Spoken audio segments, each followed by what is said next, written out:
thank you all for joining us for another CyberSmart 2025 Speaker Spotlight with none other than Ollie Cooperwood. I was able to get my first federal job in Mechanicsburg, Pennsylvania. Oh, wow. So I was a Fed working in weapons systems. There's a place called NAFSUP, big Navy buying command, really. So worked at NAFSUP. That took me to the Department of the Navy Office of Small Business Programs, where Okay. we were showing small businesses how to do business with the Navy. We were going on the road. We were doing speaking engagements, Mm-hmm. mentor protege programs, SBIR, STTR, just really, here's how you can do business with the government. Once I did that, I said, I like small business. Why don't I get into the small business game? So I started working for a couple of small business.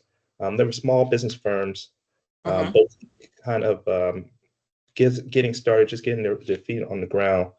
And after doing that for, let's see, now we're traveling about 20 years, right? From being in the Right. Marine, being a Fed, working. And now, just about a year ago, I said, I think I've got all the, I'm graduated now, right? Now I've got all the experience. And now I'm really, just like I did, 20 years ago, getting out of my parents' house, going to the Marine Corps. Now I'm starting my own small business. Because having those relationships, I noticed three things. And you'll hear the name of my company, P3, People, Processes, Partnerships. If you don't have the right people in place with the right skill sets, having the right processes so that those people can work, effectively, business operations, optimization, what are we're saying effectiveness and efficiency now, right? Mm-hmm. So process, and then partnerships, having the right people who have done it before, who have best practices, who have bringing industry to bear with government. Those three things, if you don't have those in place, no matter what amount of tools you have, the best tools won't work.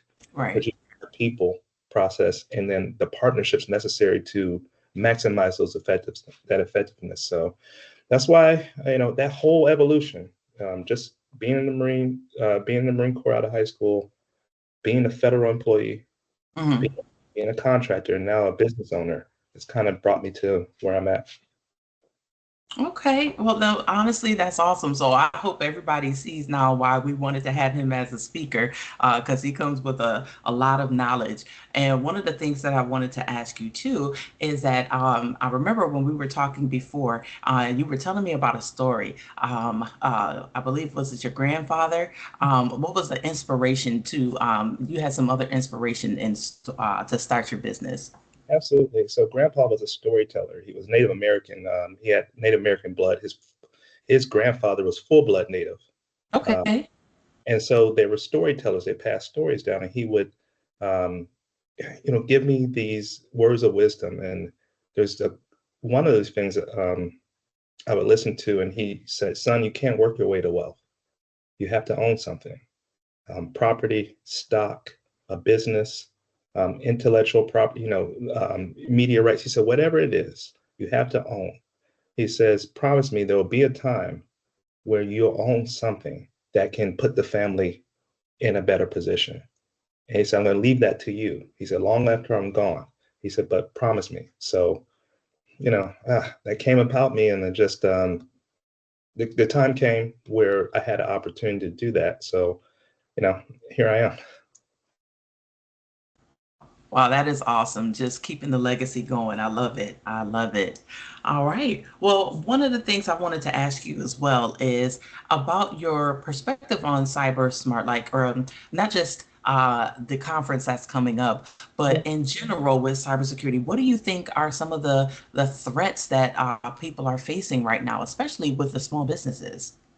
I think one of the greatest threats is insider threat, right? I mean, we hear Mhm. that all the time. And that goes across sectors, right? Physical security, that goes into cyber, online security. People just not knowing. They do all kinds of phishing, whaling, you know, um, exercises where, hey, we're giving out company gift cards, just email us back. And then you Right. that, right? Or even something legitimate. Hey, you didn't update your I-9 information. Mhm. Oh. let me hit this link on, this is Tammy from HR. Well, I don't, you know, if you work in a fairly big company, well, you don't know who Tammy is. Or they may use Tammy's, the key log or whatever they may do to get Tammy's information that makes it look like it is from her, right? Mm-hmm. Use her words. With AI, you can do quite a bit now. A lot of things, yes. So you have to be vigilant about it. We used to do something at an agency I used to work for. It says, if it, that sounds fishy. Mm-hmm. Yeah. You know what I'm talking about, where that was. So if it does, it probably is. Double Right. check. So I say insider threat, just not knowing, being educated about what's out there. Take cyber awareness trainings so you can see what's out there. And that's what I would start with, the vigilance. And then they're just simple safeguards, right? What kind of safeguard do you have on your computer? We have Teams right now, but what's on the operating system you're operating? You're on Mac, you're on, you're on Windows. What is McAfee on there? What's it, let's just talk about the basics before you get to anything else. Yep, that's actually a good point. We were actually looking at that when we were coming up with different topics to make sure that people actually have, those types of safeguards in place. And actually, I want to go back a little bit to what you were saying earlier. It was funny because I actually got not an email, it was a text message one time it was the head of the company. And I'm like, wait a minute, why am I getting a text message from the head of the company? Like, that makes no sense. And so I called my immediate supervisor and I'm like, wait, the CEO is contacting me. They want me to go and grab these things. Like, what am I supposed to do? And then of course, we found out later that wasn't, that was a phishing attempt and things of that nature. And so we were able to handle that. But those are just some of the types of things that people are seeing that are easily ways that people can get trapped or, are susceptible for different types of cybersecurity breaches and all kinds of things. All right. So, well, that's awesome. And let me ask you about CyberSmart. What excites you about this conference?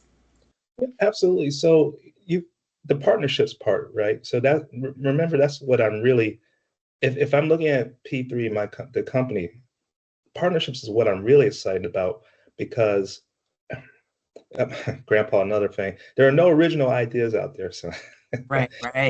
he said, someone's done it. It's just they may have added their own flavor to it. And so you might want to find out what they have, because it could help you. And there's things that you can do that can help them. So the partnership, CyberSmart, having people with different backgrounds, different experiences, coming from a different perspective, hearing that all about cyber, right? So we're all coming back to the same thing, but my experience might be different. Doesn't mean it's wrong. It's just your company was structured to do this. So these are the type of things that are happening for me. Oh, I can learn from that, because although it's not the same, it has this layer, right? Right. Okay, no, that's awesome. I'm so excited about it. We are just 1 week away from our very first CyberSmart session, and I'm so excited. But I want to just give you one last opportunity. This is going to be short and quick, to just, leave one final thought with the people today. So what I would say is, be vigilant, right? There is a term in cyber we call trust but verify, right? Oh, yes. So that's actually a practice for life, right? You can't go, through life not trusting anything, but you want to make sure you verify the information, have it, have safeguards in place. As it relates to cyber, your IT systems, your infrastructure, yes, we trust vendors, we trust certain technologies, but make sure you're watching, make sure you're verifying these things, make sure you're keeping vigilant, because that's where the mistakes, happen, or that's where the incursions happen, when they see that you're not watching and getting overwhelmed with the operations of things. Cyber is operation. Make sure that you put that into it. Okay, that's awesome. Listen, Ali, when I say I thank you so much for joining us today, we cannot wait for your session. Your session is October 15th, right? And it's going to be the Small Business Spotlight session. So if you haven't registered, make sure you go out and